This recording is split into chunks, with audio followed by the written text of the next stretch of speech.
pedir a David, si es que estamos listos, que podamos ir adelante con esto.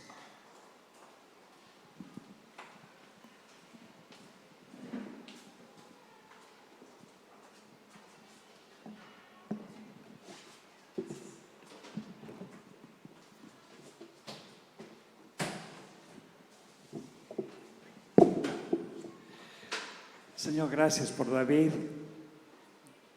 por su hogar, por su vida. Señor, bendícelo, bendice tu palabra, Señor. Señor, que lleve fruto en nuestras vidas, Señor. Señor, abre tú sus labios, Señor. Y abre nuestros corazones, Dios, por favor. Señor, que no seamos contumaces ni rebeldes, Señor, sino que seamos dóciles a tu palabra, Señor. Y podamos entender, Señor, danos esa facultad, Señor. En el nombre de Jesús oramos. Y te pedimos que bendigas también al ministerio de los niños, a las personas que están trabajando allá con los niños. Que tú también los bendigas allá, Señor. En el nombre de Jesús. Amén.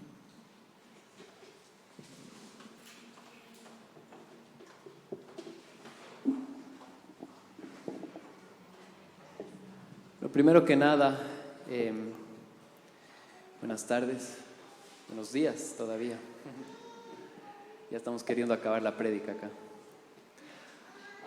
Quería agradecerles mucho por lo que sucedió la semana pasada, tanto a los que están acá como los que expresaron su cariño desde otros lugares.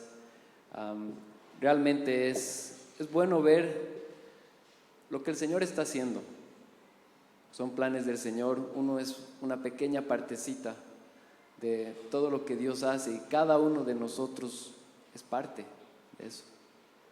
Y quiero agradecerles porque he podido ver y he sentido un cariño de iglesia muy, muy cálido. Realmente gracias a cada uno de ustedes, sus palabras y realmente espero que Dios nos ayude a caminar juntos, que Dios establezca su iglesia. No es mía, no es del pastor Jorge, de mi papá, no es del Señor. Y qué bien que podemos ser parte en algo. Pero muchas gracias por eso.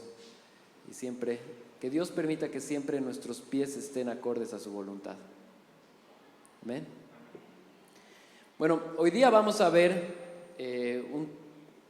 estamos en una pausa, hemos acabado Filipenses hace un par de semanas y vamos a entrar, Dios mediante, en un par de semanas con Colosenses. Pero esta semana y la próxima queríamos enfocarnos en lo que se está viviendo y lo que se conoce como la Semana Santa. Es importante entender y contextualizar que cuando recordamos algo así, estamos recordando la entrada de Jesús y la muerte de Jesús y la resurrección de Jesús. Yo sé que a veces por religiosidad queremos alejarnos de todo eso, pero qué privilegio el poder más bien entender el verdadero significado de todo lo que sucedió y cómo a través de ese tiempo y de lo que sucedió en ese momento, nuestro Salvador nació, entró a Jerusalén, murió y resucitó. Y ahora podemos tener vida. Realmente es importante y debería ser un hecho no recordado en la Semana Santa, sino todo el año. Todo el tiempo tenemos que ser recordados por el Evangelio, de que Cristo se hizo hombre. Y hoy día vamos a centrarnos en esa entrada triunfal que se encuentra, vamos a hoy día ver con respecto al Evangelio de Lucas. Así que les pido por favor si pueden abrir sus Biblias en Lucas capítulo 19. Vamos a leer de los versos 28 al 40.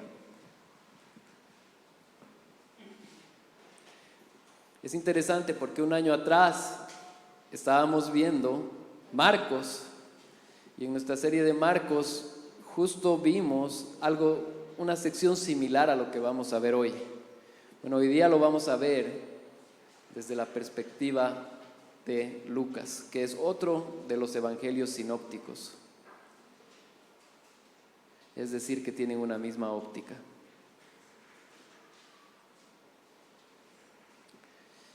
El Evangelio de Lucas, capítulo 19, verso 28. Vamos a leer desde el 19 hasta el 40. Desde el 28 al 40. Dice la palabra del Señor. Habiendo dicho esto, iba adelante subiendo hacia Jerusalén. Y aconteció que cuando se acercó a Betfagé y a Betania, cerca del monte que se llama de los Olivos, envió a 2 de sus discípulos diciendo: id a la aldea que está enfrente, a la cual al entrar encontraréis un pollino atado, sobre el cual nunca se ha montado nadie. Desatadlo y traedlo. Y si alguien os pregunta: ¿por qué lo estáis desatando? De esta manera hablaréis, porque el Señor lo necesita. Entonces los enviados fueron y lo encontraron como él les había dicho. Y mientras estaba en el pollino, sus dueños le dijeron: ¿por qué desatáis el pollino? Y ellos respondieron: porque el Señor lo necesita. Y lo trajeron a Jesús, y echando sus manos sobre el pollino, pusieron a Jesús sobre él. Y mientras él iba avanzando, tendían los mantos por el camino. Cuando ya se acercó junto a la bajada del monte de los Olivos, toda la multitud de los discípulos, regocijándose, comenzaron a alabar a gran voz por todas las maravillas que habían hecho, y diciendo: bendito el Rey que viene en el nombre del Señor, paz en el cielo y gloria en las alturas. Entonces algunos de los fariseos que entre la multitud le dijeron: Maestro, reprende a tus discípulos. Respondiendo él, dijo: os digo que si estos callan, las piedras clamarán. Oremos al Señor.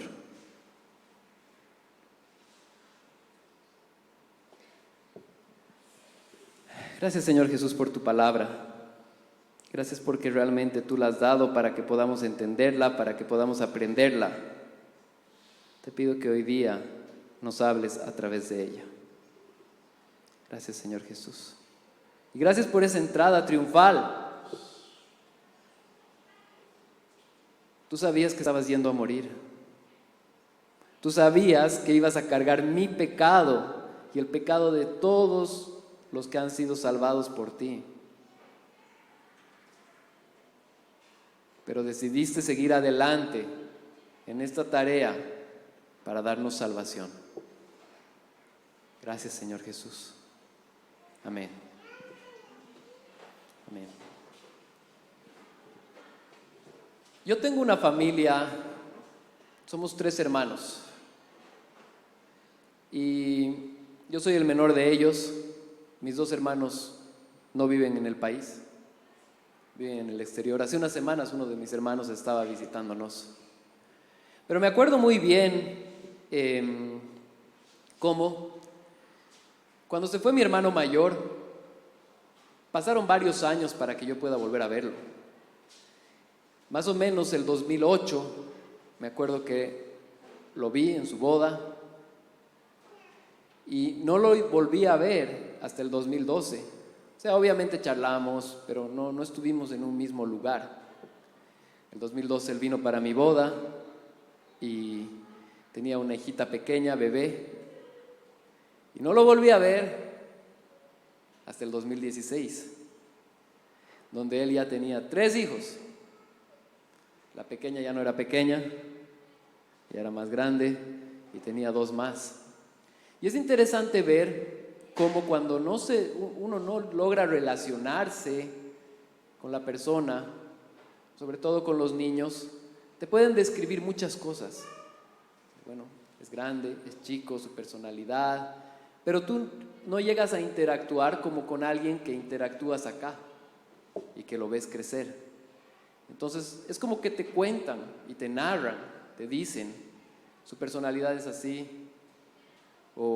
Y eso me pasó con sus hijos, mis sobrinos.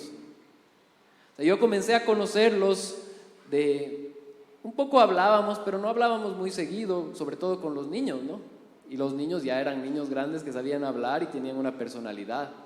Yo los podía ver en fotos, podía ver cuando mandaban un video lo que correteaban o lo que hacían, pero era un pantallazo, pero suficiente para que yo pueda saber que eran mis sobrinos.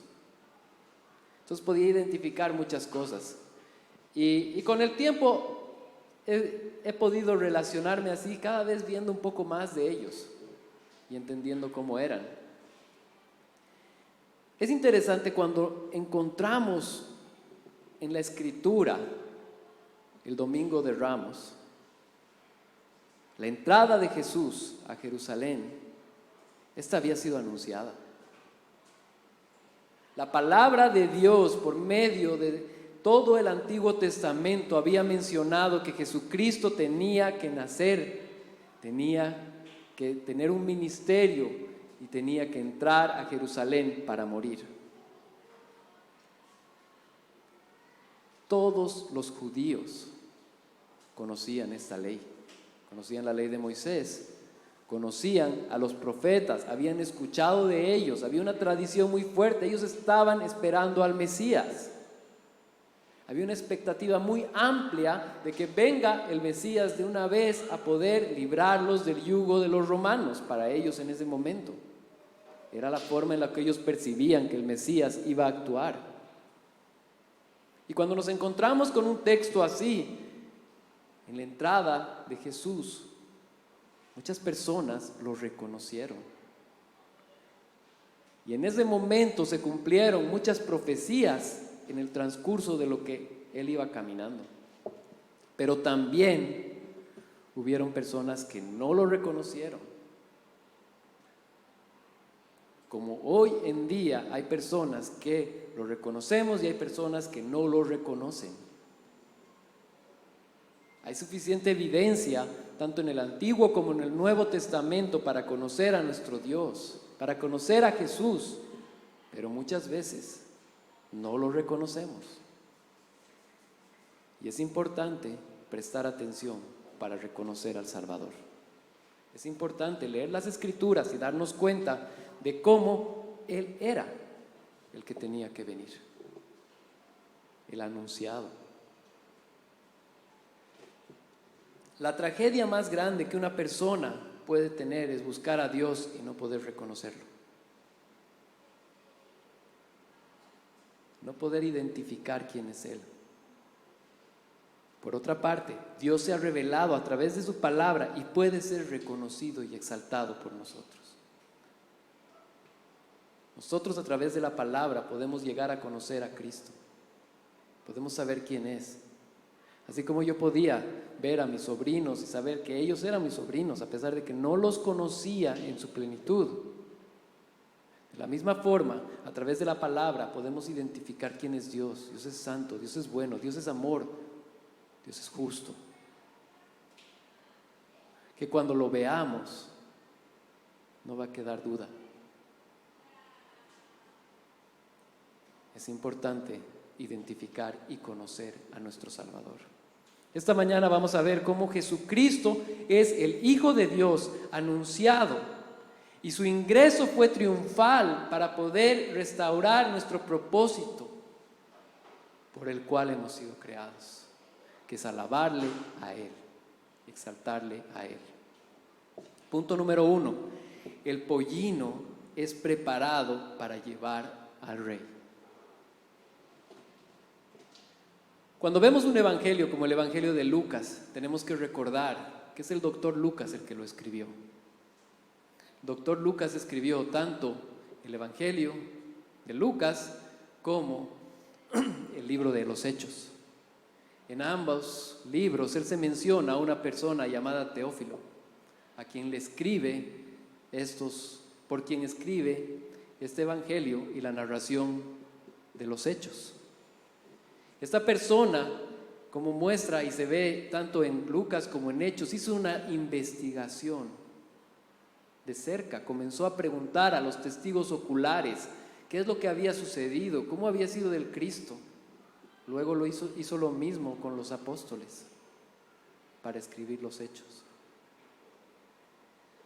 Encontramos ahí a una persona esforzada por querer comprender y narrar lo que Cristo había hecho. Y hoy día, algún día vamos a ver Lucas completo, espero realmente no muy lejos, pero hoy día vamos a enfocarnos en el capítulo 19, que es esta entrada triunfal. Verso 28 dice: y habiendo dicho esto, iba adelante subiendo hacia Jerusalén. Y aconteció que cuando se acercó a Betfagé y a Betania, cerca del monte que se llamaba de los Olivos, envió a 2 de los discípulos. Es importante entender, Betfagé no se sabe muy bien dónde está ahora, pero Betania sí. Y Betania está aproximadamente a 3 kilómetros de Jerusalén. Si vemos 3 kilómetros es cerca. Una persona, ¿cuántos kilómetros por hora camina? Aproximadamente 4, 5. Entonces, es decir, que probablemente en unos cuantos minutos ya llegaban allá. Pero hizo una pausa. Hizo la pausa para enviar a sus discípulos. Verso 30, y diciendo: id a la aldea que esté enfrente, en la cual al entrar encontraréis un pollino atado, sobre el cual nunca se ha montado nadie, y desatadlo y traedlo. Y si alguien os preguntara por qué lo desatáis, de esta manera hablaréis, porque el Señor lo necesita. Cuando entramos a hablar de ese momento que estaba viviendo Jesucristo, si recordamos el año pasado cuando veíamos Marcos, ya sus discípulos sabían que Él iba a morir. Jesús, sus discípulos que eran sordos como nosotros somos, que a veces escuchamos pero no entendemos, tomó un proceso largo el poder entender. Pero para este momento ellos ya sabían que Jesús iba a morir. Hay muchas pistas que nos dicen eso. Y sabían que Él era el Cristo. Pedro lo había anunciado. Ya sabían esas dos cosas. No sabían cómo, pero sabían que eso iba a suceder. Entonces es así como encontramos a Jesús enviando a sus discípulos y diciéndoles: vayan y tráiganme ese pollino. Ahora, hay mucho para entender en esa parte.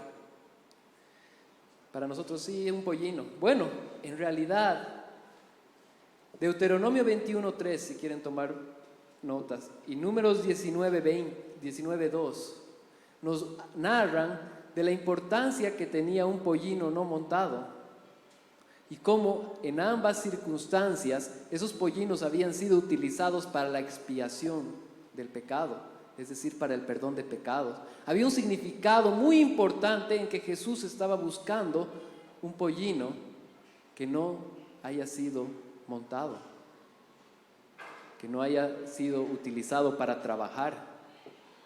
Entonces ahí vemos a nuestro Salvador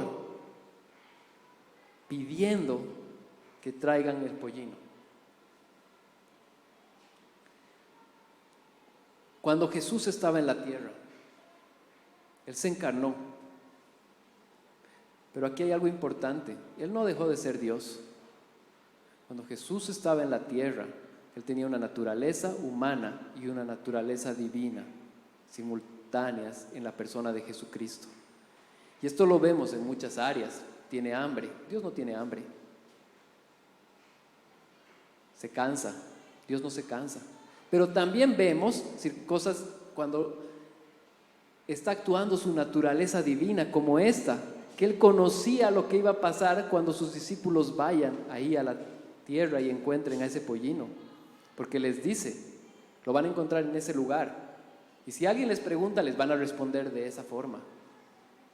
Eso nosotros no podemos hacer. conocer la circunstancia que viene. Podemos agarrar y decir, bueno, esto puede que suceda, y si sucede esto, así dar 20 opciones, ¿no? Pero Él conoce todo, Él sabe todo. Es omnisciente y omnipotente. Entonces los envía, y ahí podemos ver eso, las dos naturalezas del Señor funcionando simultáneamente. Entonces, esa es una grandeza muy, muy fuerte. ¿Y qué es lo que dice? Verso 32.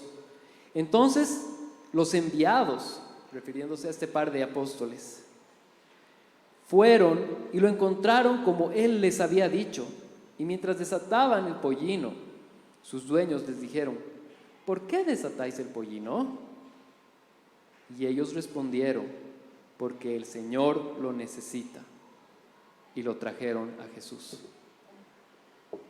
¿Fue suficiente el argumento que Él les presentó? Que ellos presentaron de parte de Dios para que les dejen llevar el pollino. Es interesante porque más adelante va a suceder algo similar. Cuando Jesús va a decir a sus mismos apóstoles que preparen la cena del Señor, la Pascua. Igual va a ser algo así. Van a hacer esto y esto va a suceder. Y sucedió así. Es la omnisciencia de nuestro Dios. Ahora, ¿de qué nos ayuda a nosotros conocer eso? Cuando encuentres momentos en el que pienses que estás solo, que Dios no está contigo, recordamos esa omnisciencia de Dios que se encontró en un problema que sus discípulos tuvieron al encarar una situación de que, ¿cómo llevamos este pollino? Y el Señor ya les había dado la respuesta.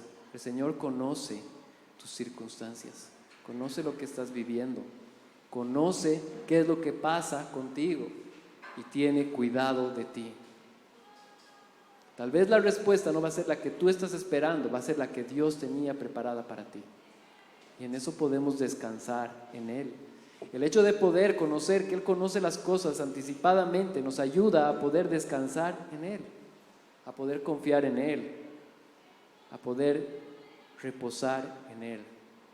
Amén. Entonces tenemos a este Dios que bajo toda circunstancia Él está en control y tiene cuidado de nosotros.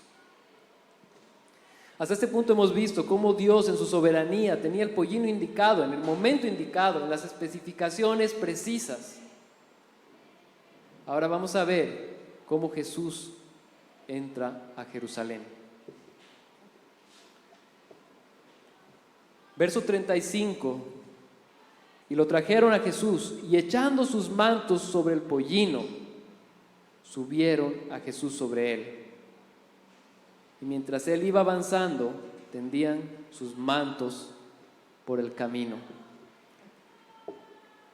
Quiero leer Zacarías 9:9. Zacarías es un profeta que profetizó 500 años antes de Cristo. Y lo que él dijo en Zacarías 9:9, refiriéndose al Cristo, al Mesías, dice: regocíjate sobremanera, hija de Sión, da voces de júbilo, hija de Jerusalén. He aquí tu rey viene a ti, justo y dotado de salvación, humilde, montado en un asno, en un pollino, hijo de asna. 500 años antes. 500 años antes, Dios había levantado un profeta que estaba hablando de lo que sucedió en Jerusalén. Se estaban cumpliendo muchas profecías. Habíamos visto la importancia de que el pollino sea no utilizado. Habíamos visto de que cómo Dios había narrado ese momento. Y podemos ir por todo el Antiguo Testamento encontrando muchas figuras y cosas de este momento. Yo he usado 3. Podemos encontrar muchas más, porque era un momento muy importante. Dios estaba armando lo que Él ya había previsto. Verso 37. Y cuando ya se acercaba junto a la bajada del monte de los olivos, toda la multitud de los discípulos, regocijándose, comenzaron a alabar a Dios a gran voz por todas las maravillas que habían visto. Aquí vemos personas alabando al Señor. Estos judíos que habían logrado identificar que Jesucristo era el Cristo, habían podido ver con sus propios ojos un montón de señales y habían podido reconocer que quien estaba entrando era el Mesías. Ahora es importante acá hacer una pausa. La expectativa de ellos, de la mayoría de ellos, era una expectativa humana. Ellos estaban esperando un libertador. Ellos estaban bajo el dominio de Roma. Roma había dominado casi todo el mundo antiguo y tenía poder sobre ellos. Ellos no podían hacer autónomamente todo lo que querían. Dependían de un gobierno que los estaba sojuzgando. Entonces, cuando ellos ven todo esto, ellos pensaban que Jesús iba a ser su libertador humano, que los iba a librar del yugo humano. Y esto realmente representa un peligro para todo creyente, para toda persona que escuche el Evangelio. Porque podemos pensar que el Señor Jesús nos da salvación económica, nos da salvación de salud, nos da salvación humanamente hablando. Yo no digo que el Señor Jesús está presto a escuchar nuestras necesidades, y como dice también en Mateo, Él sabe nuestras necesidades inclusive antes que nosotros las conozcamos. Pero sí digo y les recuerdo que en realidad lo que Dios está pensando es con ojos eternos en ti y en mí. Donde estas aflicciones temporales van a pasar, pero Dios va a hacer que nosotros podamos permanecer en Él para siempre. Amén. Esa es nuestra verdadera esperanza.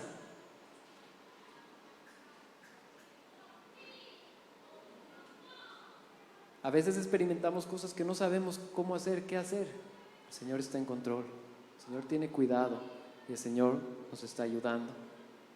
Ahora, hemos visto también que el Señor nos ayuda en cosas humanamente hablando. Sí, es verdad.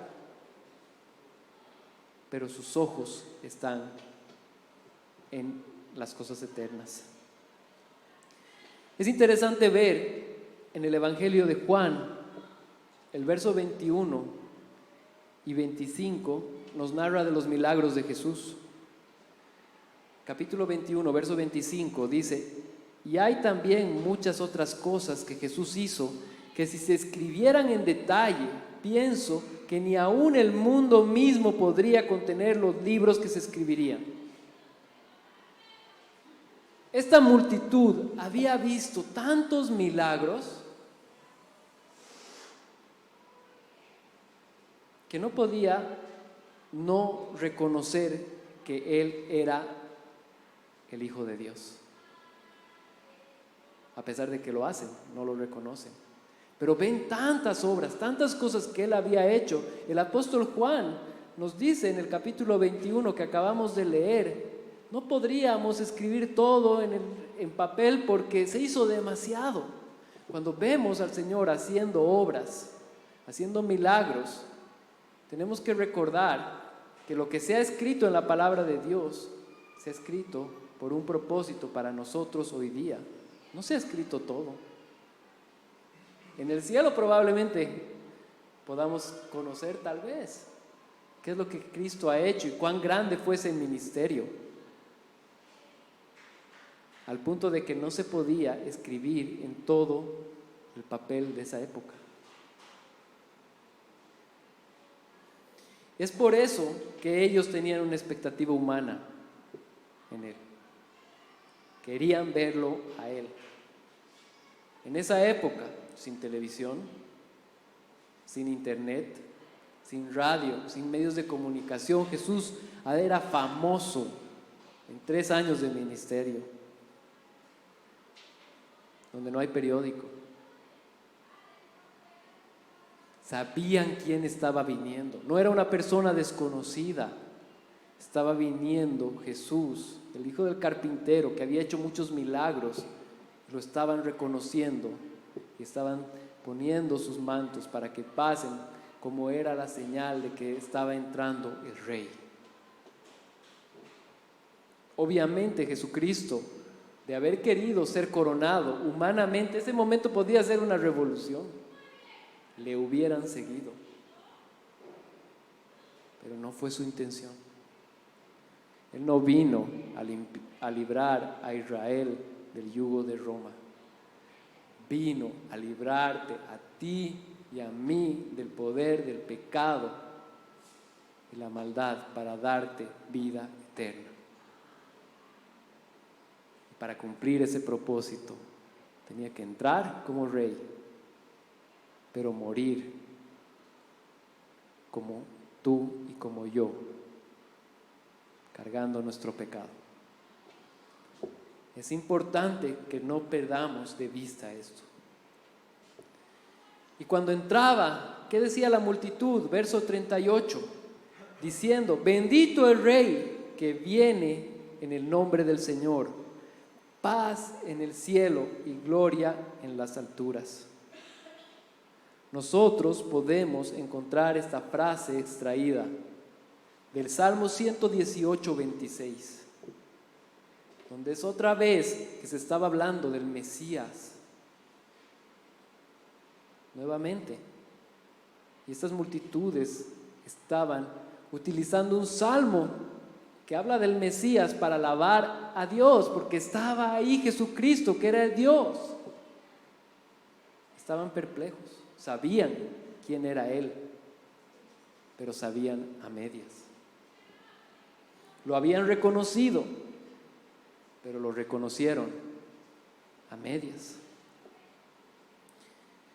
Y eso es lo que estaba pasando en ese momento.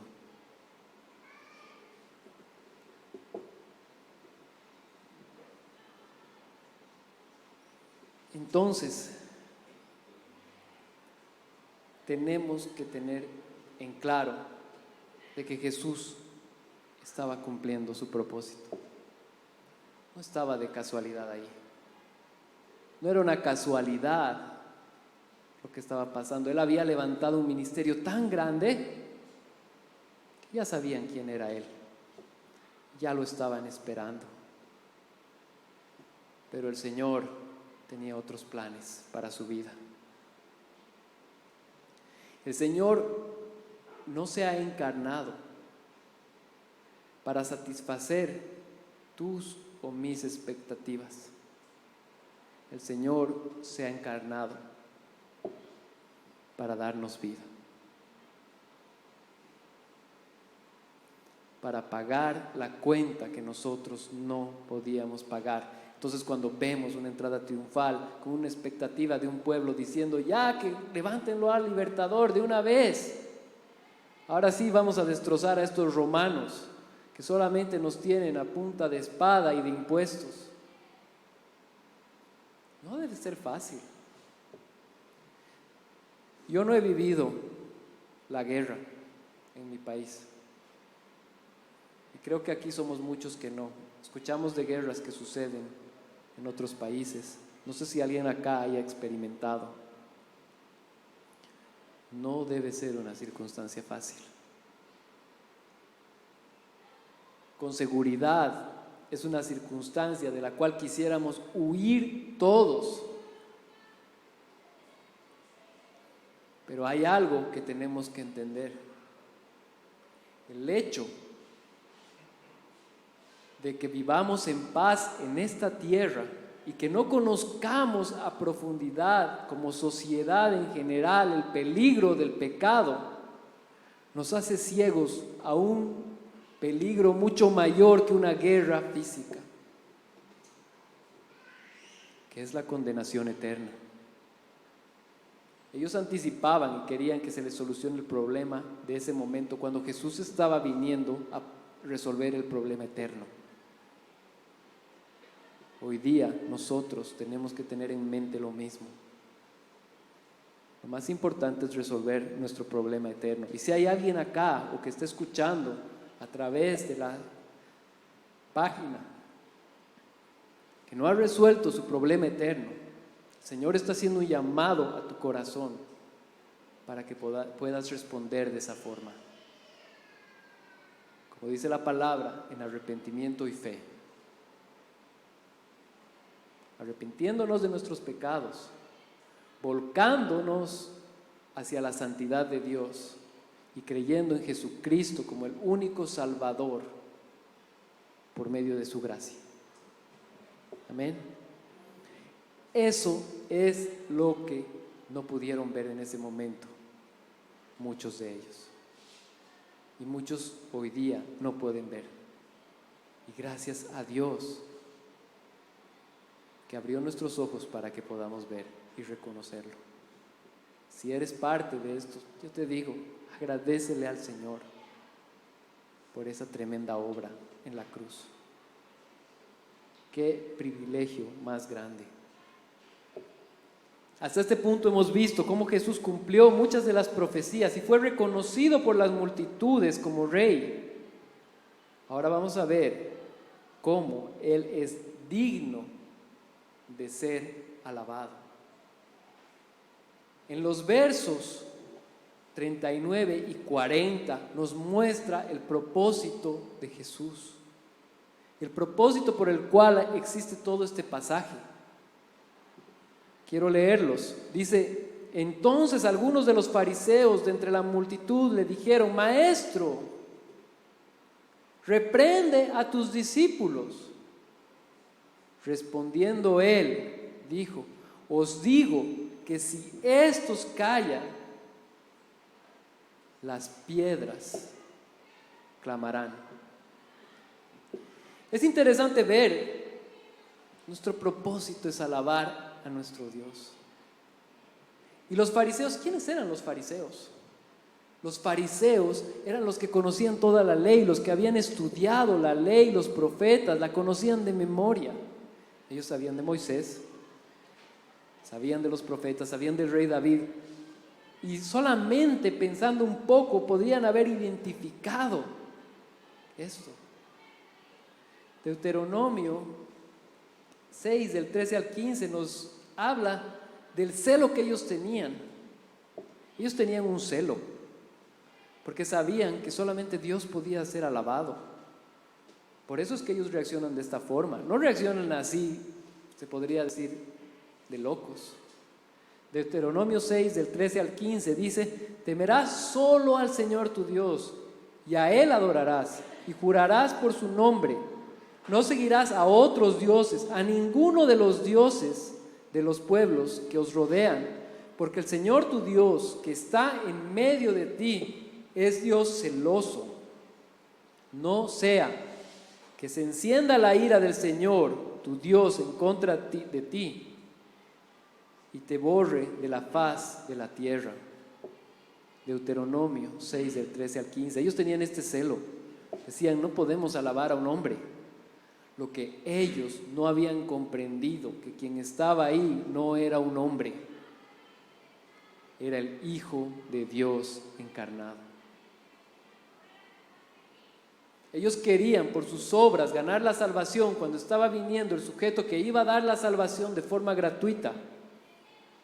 Y no pudieron identificar muchos de ellos quién era el Salvador. No pudieron reconocerlo.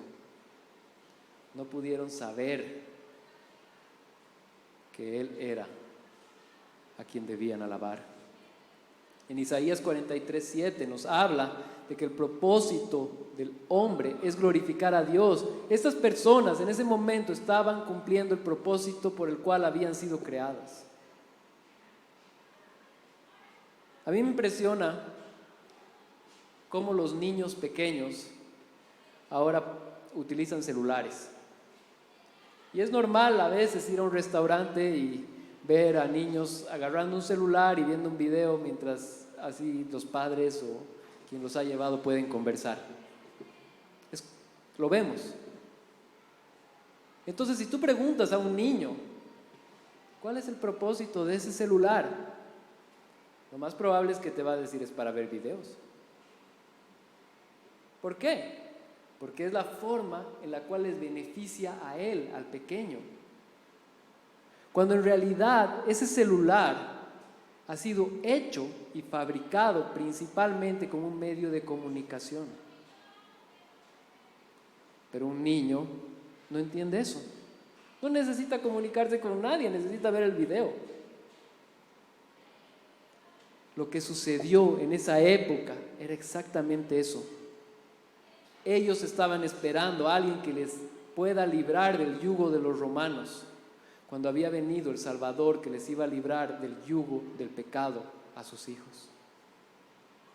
Y nosotros también podemos ser como niños, no poder identificar el propósito por el cual Dios se hizo hombre y perder el foco del Evangelio y de la gracia de Dios,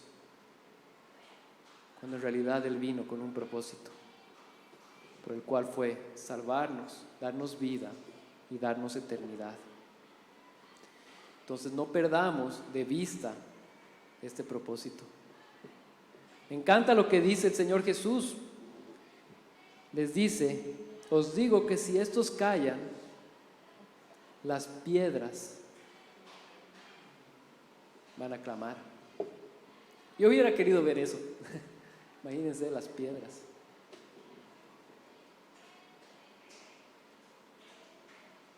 Pero el Señor estaba siendo exaltado. Romanos 8 nos habla, por ejemplo, de que la misma creación reconoce a Él. La creación sabe quién es su creador. Y dice que la misma creación en Romanos 8 está pidiendo que el Señor salve. A veces la creación reconoce más de lo que nosotros reconocemos. Y es interesante ver cómo todo este pasaje apunta algunas cosas específicas. Uno, Jesucristo era el cumplimiento del Mesías narrado en el Antiguo Testamento. La forma en la que tenía que encontrar el pollino, la forma en la que tenía que ingresar, la forma en la que lo iban a recibir, ya había sido narrado muchos años antes. Desde la ley de Moisés que hemos dicho del pollino, que estamos hablando, de probablemente más de 1400 años antes, hasta la profecía de Zacarías, que son 500 años antes, de que nos dice que va a entrar de esa forma el Salvador. Ya había sido avisado, pero ellos no lo reconocieron. Los fariseos, que eran las personas que más debían reconocer a Jesucristo, no lo reconocieron. Y como conclusión, quiero leer la siguiente porción de Lucas, porque es interesante ver cuál es la respuesta de Jesús una vez que ingresa a Jerusalén. Verso 41 dice: cuando se acercó al ver la ciudad, lloró sobre ella, diciendo: si tú también hubieras sabido en este día lo que conduce a la paz, pero ahora está oculto a tus ojos, porque sobre ti vendrán días cuando tus enemigos echarán terraplén delante de ti, te sitiarán y te acosarán por todas partes y te derribarán a tierra,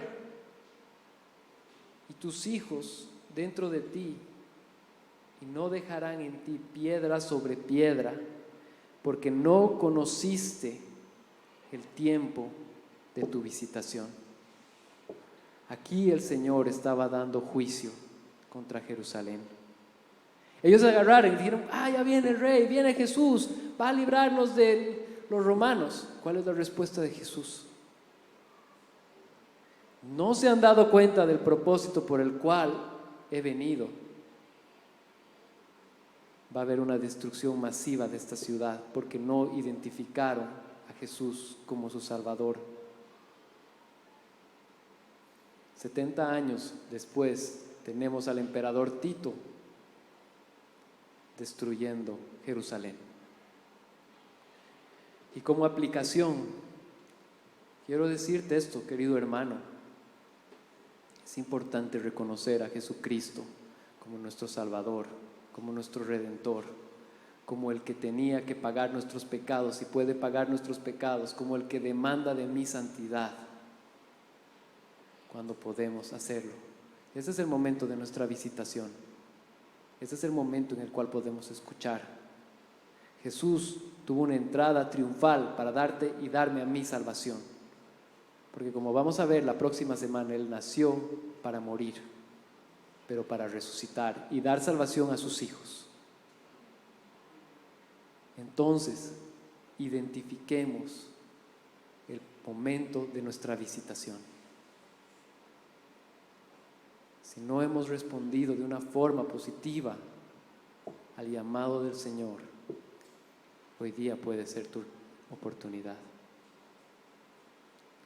El Señor quiere salvar a sus hijos. Y es importante que respondamos.